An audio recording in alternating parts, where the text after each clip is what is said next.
주님 주시는 은혜와 평강이 여러분의 삶과 또 가정 가운데 날마다 함께 하시기를 주님의 이름으로 축원을 드립니다.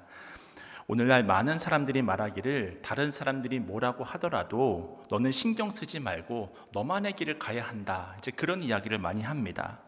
이 말은 다른 사람의 기준에 의해서 너 자신이 선택을 하는 것이 아니라 매 순간 너 자신을 스스로 중요하게 여기고 결정적인 순간에, 또 중요한 순간에 어떤 너 자신을 위한 결정을 하라라고 하는 그런 이야기를 담고 있습니다.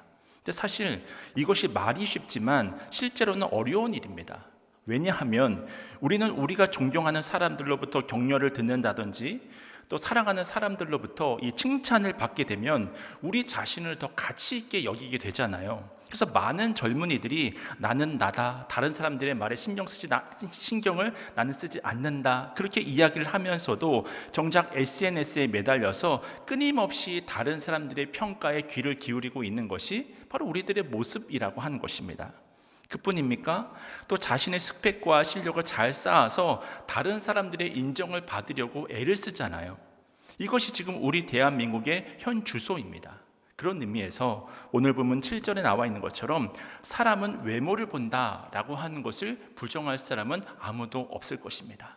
근데 오늘 본문 7절에 또 어떤 말씀이 있냐면 사람은 외모를 보지만 하나님은 무엇을 보십니까?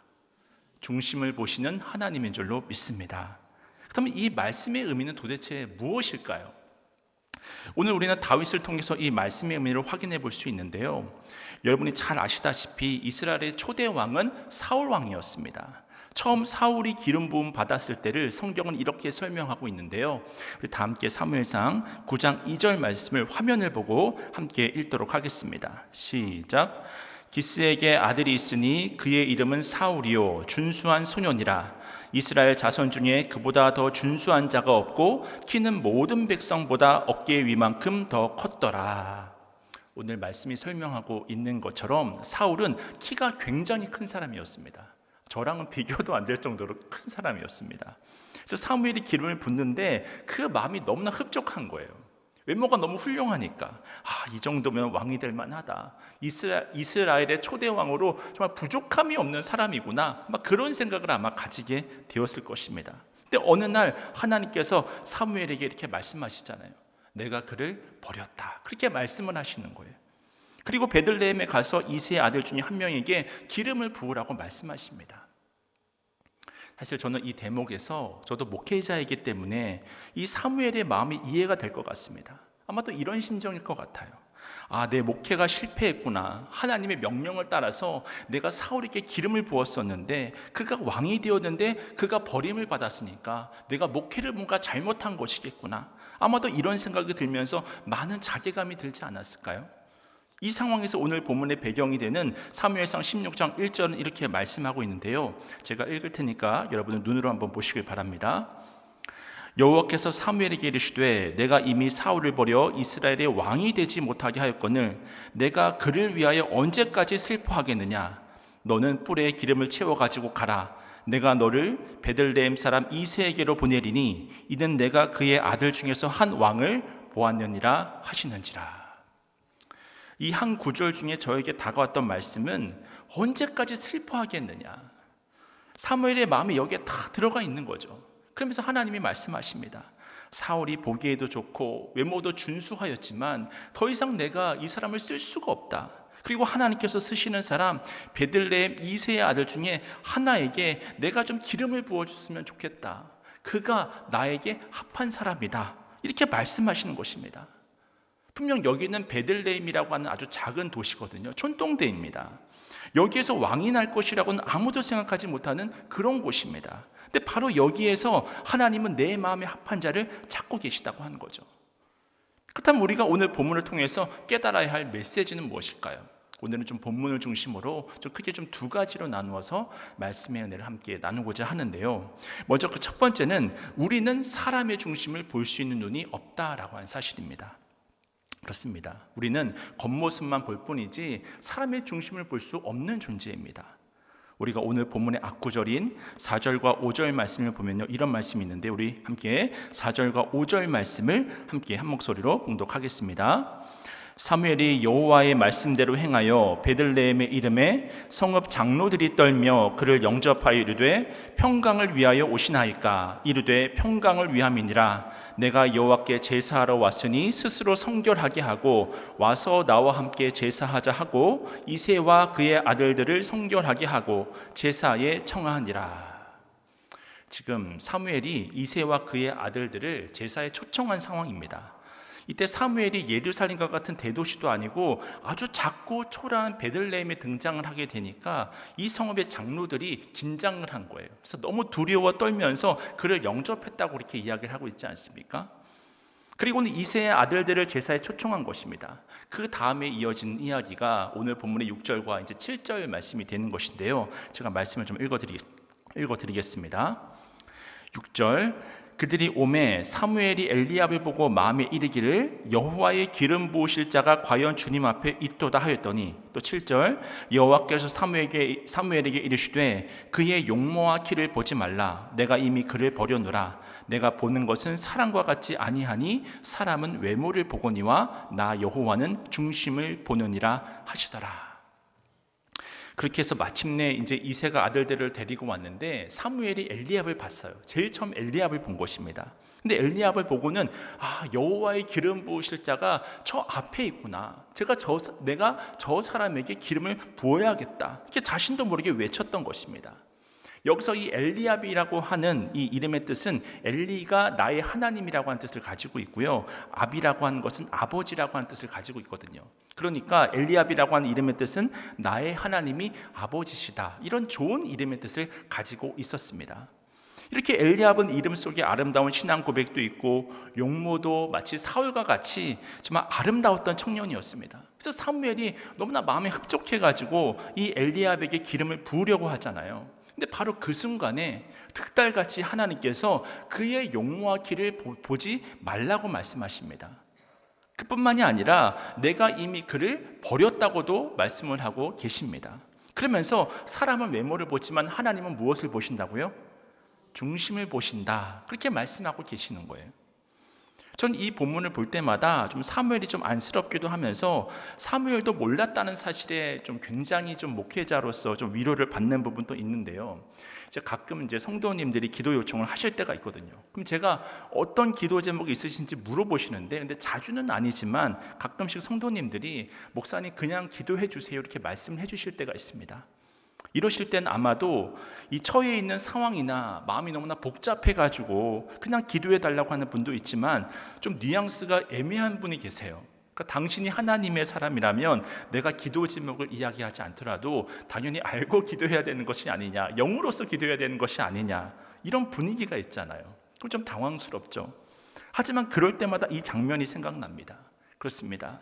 그 위대한 선지자 사무엘도 하나님이 알려주셔야 아는 것입니다.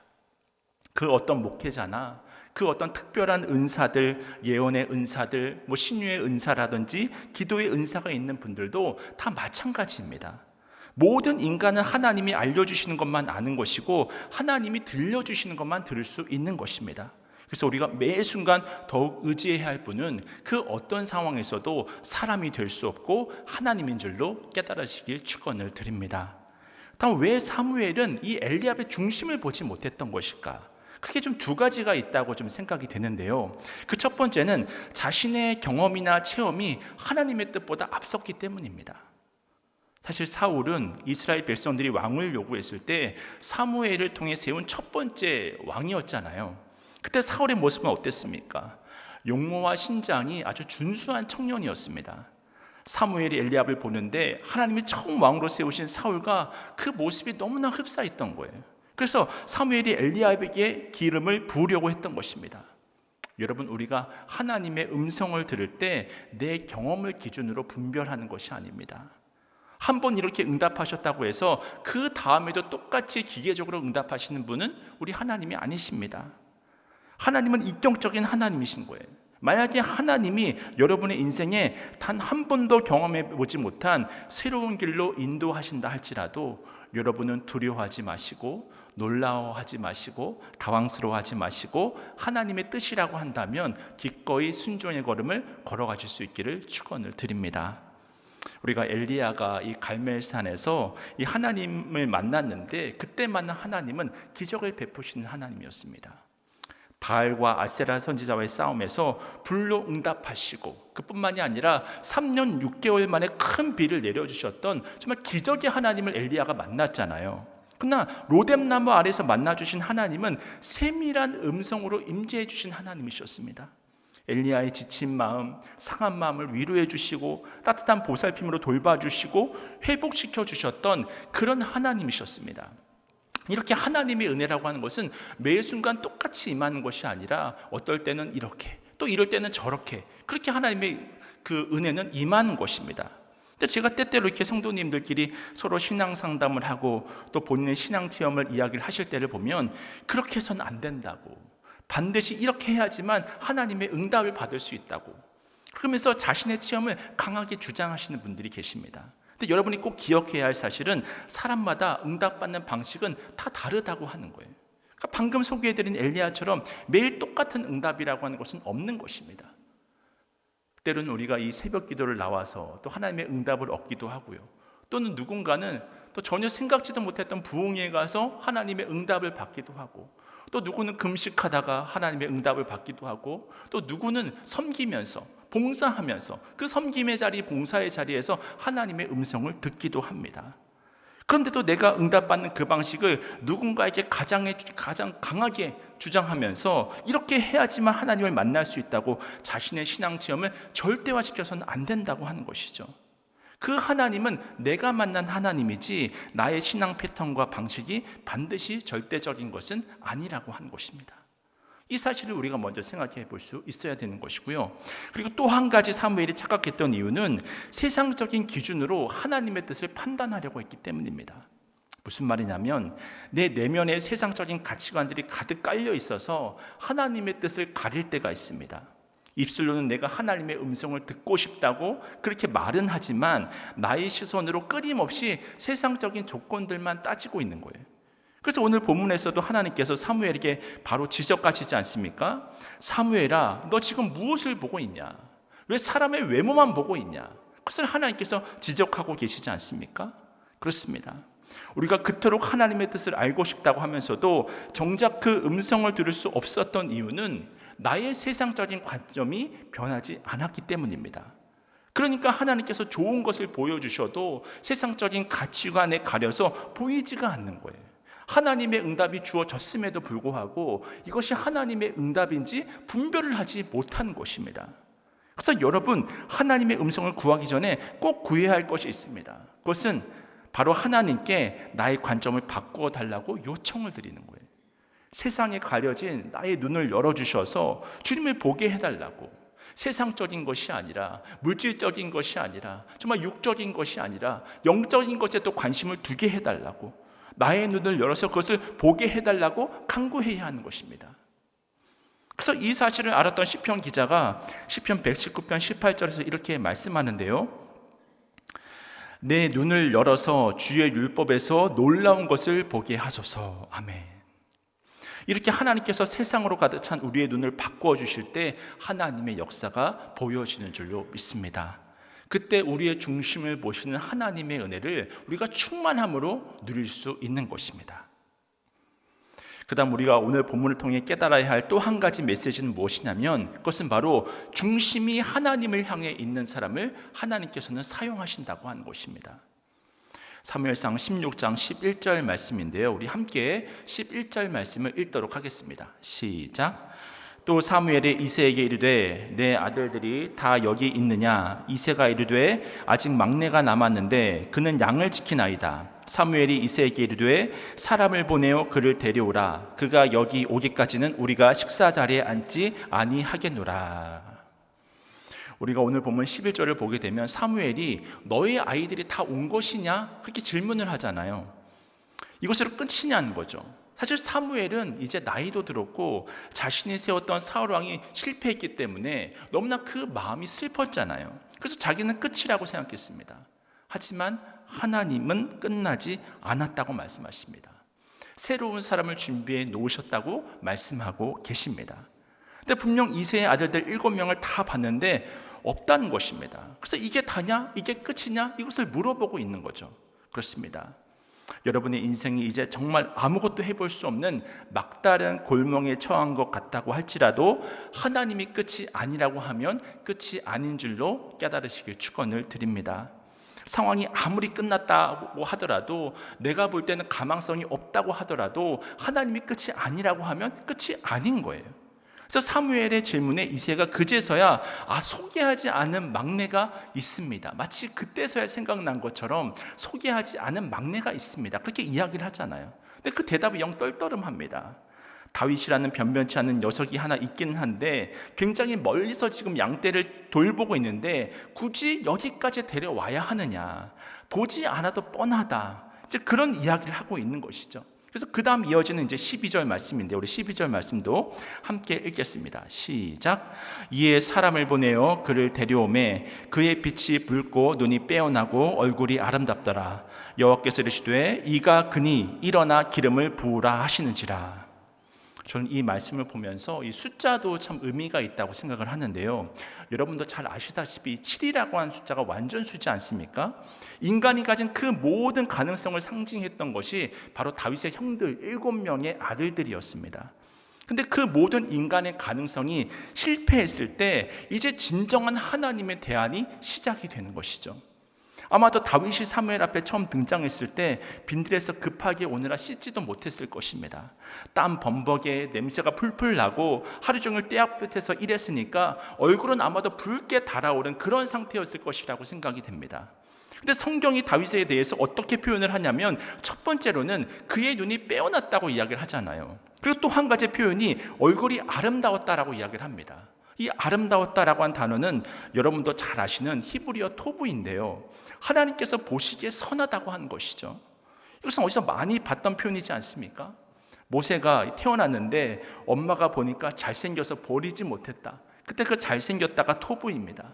또 이것은 요셉에게 적용된 표현이기도 합니다. 이렇게 모세에게 적용된 표현, 요셉에게 적용된 표현을 다윗에게도 지금 사용하고 있는 것만 봐도 성경이 다윗을 얼마나 특별한 존재로 인식하고 있는지를 확인시켜주고 있는 것이죠. 그렇다면 하나님은 인간이 볼 때 너무나도 보잘것없어서 부모에게도 버림을 받고 형제들에게도 주목을 받지 못했던 다윗을 왜 선택하셨을까요?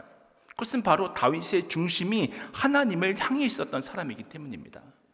외적인 조건은 중요하지 않습니다. 우리 인간의 경험이나 능력이라고 하는 것은 늘 제한적인 거예요. 사실 우리는 하나님의 손에 붙들릴 때 하나님이 친히 하나님의 사람으로 만들어 가시는 존재인 것입니다. 그러니 지금 우리가 누리고 있는 모든 것이 은혜인 것이죠. 다윗도 마찬가지였다고 하는 것입니다. 그렇다면 다윗의 중심이 하나님을 향해 있었다고 하는 사실을 우리가 어떻게 확인을 할 수 있을까요? 이것은 다윗이 가지고 있었던 이 예배에 대한 태도, 또 하나님을 향한 마음을 보면서 이제 우리가 확인을 해볼 수가 있는데요. 먼저 시편 92편 1절 이하의 말씀입니다. 시편 90편 1절 이하의 말씀 제가 읽어드립니다. 지존자여 시편금과 비파와 수금으로 여호와께 감사하며 주의 이름을 찬양하고 아침마다 주의 인자하심을 알리며 밤마다 주의 성실하심을 베품이 좋으니이다. 그렇습니다.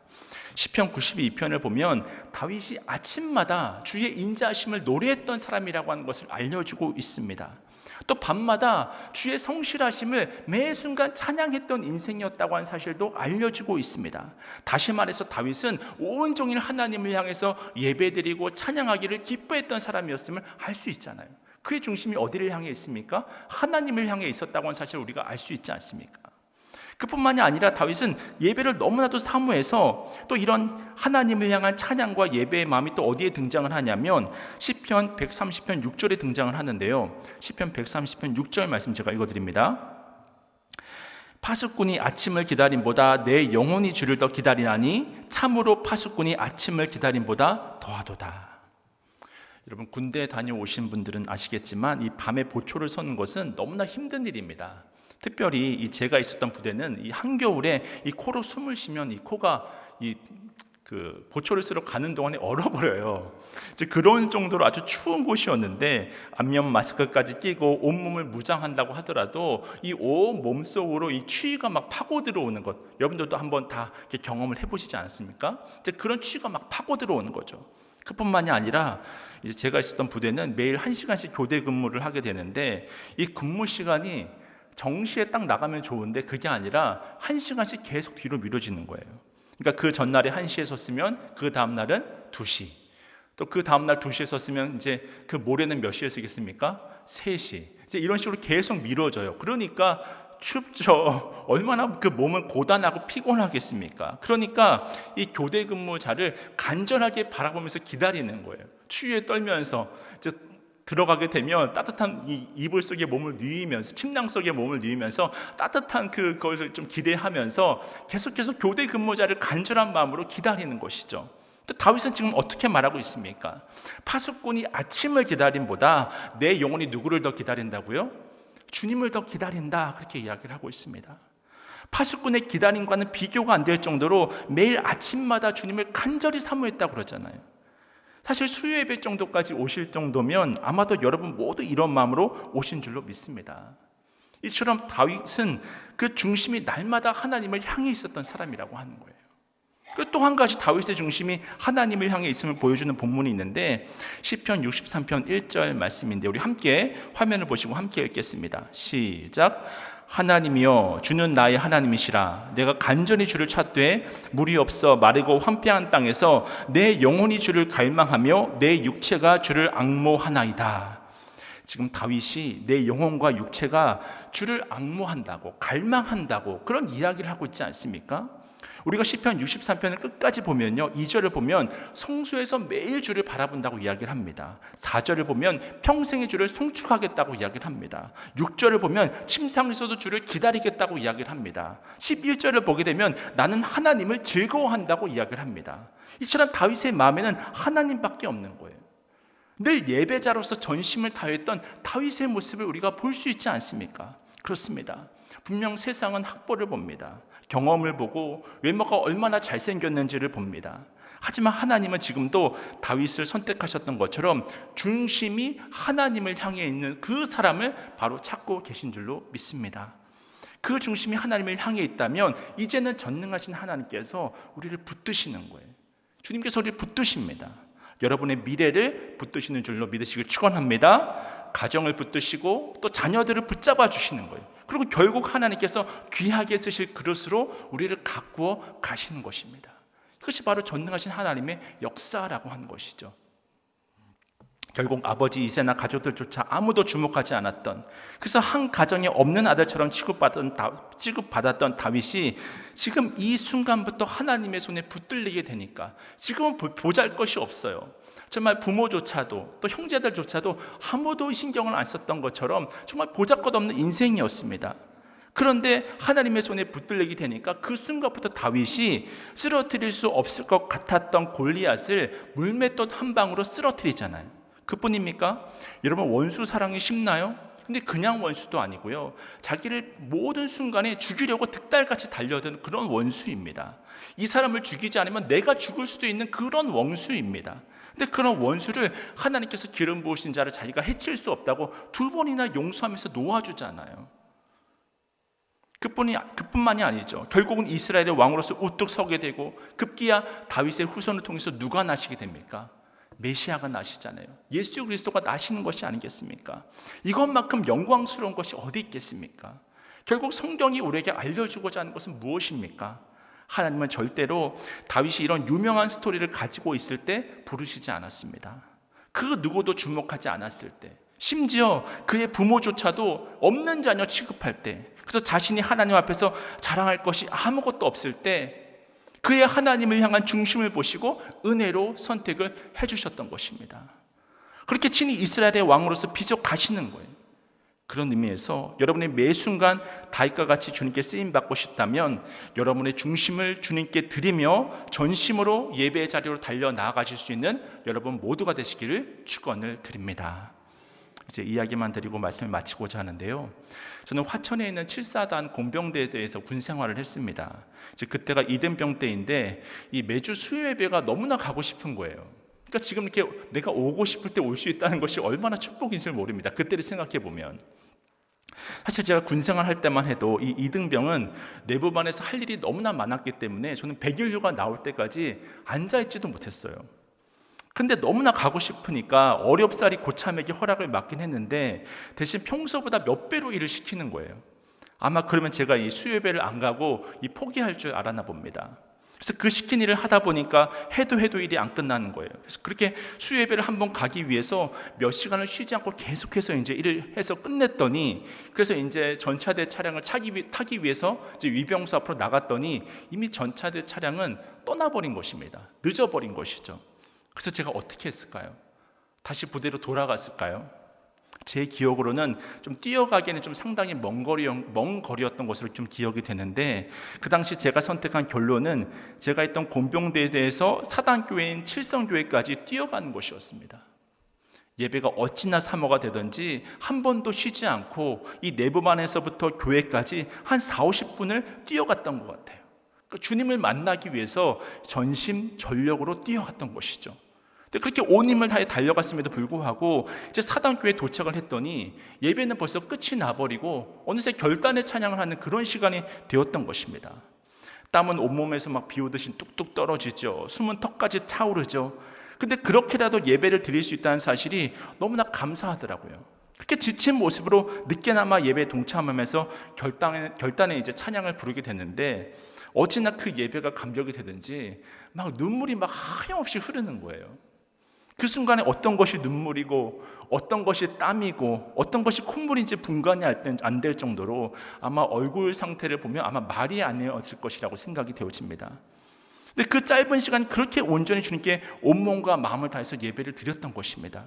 그랬는데 그 예배가 지각한 예배임에도 불구하고, 또한 말씀도 제대로 못 듣고 거의 예배가 끝나기 전에 도착해서 찬양만 간신히 불렀음에도 불구하고 하나님께서 그 예배를 받으셨구나, 그런 마음의 강한 확신과 은혜를 허락해 주셨습니다.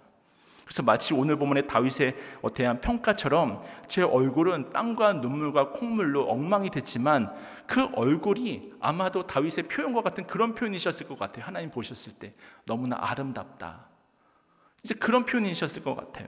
이 사실이 제 마음에 깨달으시는데 제 마음이 너무나 기쁘고 감사한 것입니다. 사실 제가 그동안 신앙생활 해오면서 하나님께 기억될 만한 몇 가지 장면들이 있는데, 아마 천국에 가게 되면 그때 그 예배의 모습을 하나님께서 기억나신다고 말씀하실 것 같아요. 정말이지 온 몸과 마음을 다해서 드렸던 예배였던 거죠. 그렇게 하나님께 붙들려 주님과 동행했더니 정말 세상적으로 볼 때 아무것도 좀 내세울 것도 없는 제가 이렇게 하나님의 말씀을 대언하는 이 영광스러운 자리에 서 있게 된 것입니다. 그렇습니다. 지금도 하나님은 우리들의 중심을 보시고 하늘의 신령한 복을 내리시길 원하시는 좋으신 하나님이신 줄로 믿습니다. 이 믿음으로 날마다 우리의 중심을 주님께 드려서 늘 다윗과 같이 주님께 귀하게 쓰임 받으시는 여러분 모두가 되시기를 주님의 이름으로 축원을 드립니다.